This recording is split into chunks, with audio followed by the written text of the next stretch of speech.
मैं हमारे बीच नीलम जी बैठी हुई हैं एडवोकेट, और मैं चाहती हूँ सिर्फ मैम सिर्फ और पॉइंट बताइए। हाँ मैम प्लीज़। वैसे मुझे नहीं लग रहा कुछ बताने लायक है। परिवार की परिभाषा कानून में अलग है, केवल एक नहीं है जो इन्होंने बताई है। चलिए हटा दीजिए, मैं ऐसे बता दे रहे हैं। रेवेन्यू में परिवार की परिभाषा पीढ़ी दर पीढ़ी मानी जाती है। हम सिर्फ परिवार और कानून बता दे रहे हैं क्योंकि बाकी कुछ बोलने लायक बचा नहीं है अब, है ना। ये चल नहीं रहा है।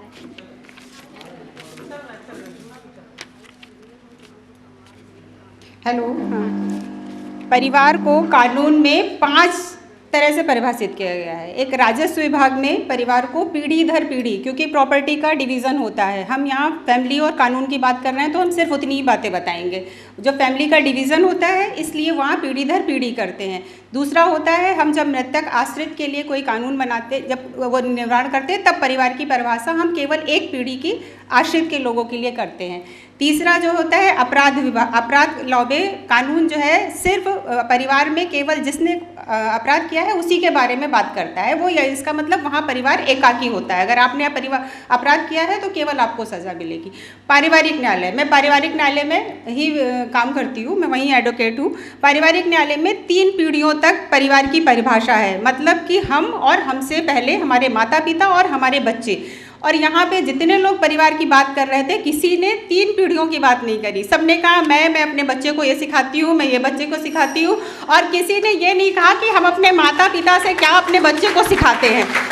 सबने, हाँ, तो हम अपनी बात कर रहे हैं, अपने बच्चों की बात कर रहे हैं। जो पारिवारिक न्यायालय तक केस इसलिए आ रहे हैं क्योंकि हम 3 पीढ़ियों की बात नहीं करते हैं। पारिवारिक न्यायालय हमेशा 3 पीढ़ियों की बात करता है। सारी समस्या की जड़ यही है, क्योंकि मैं उठ जाती हूँ, मैं मोबाइल नहीं देती हूँ, मैं खाना खिला रही हूँ। ये क्या है? आप और आपके माता पिता और आपके बच्चे, ये परिवार है, इसलिए सारी समस्या है। तो इस समस्याओं को दूर करने के लिए कोर्ट में अभी संसद में नया मीडिएशन एक्ट भी पास हुआ है, जो फैमिली की समस्याओं को दूर करने के लिए, जो परिवार शब्द जहां जुड़ेगा वहां पे, अभी संसद में 2 सितंबर 2023 में पास हुआ है, परिवार की सभी समस्याओं के लिए मीडिएशन एक्ट कंपलसरी कर दिया गया है, जो आपके ऊपर थोपा नहीं जाएगा लेकिन आपकी समस्याओं का समाधान करेगा।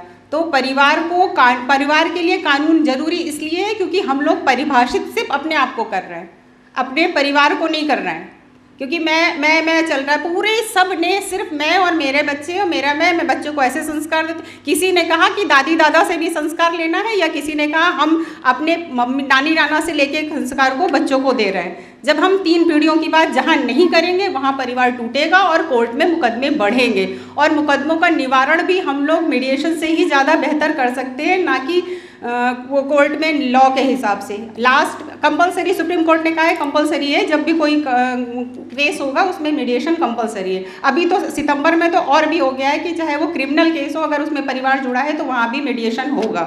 ये कंपलसरी एक्ट बनाया गया। बस मेरे ख्याल से बाकी सब लोग आप लोग जान ही चुके हैं। हमें सिर्फ कानून बताना था, वो हमने बता दिया सबसे शॉर्ट में।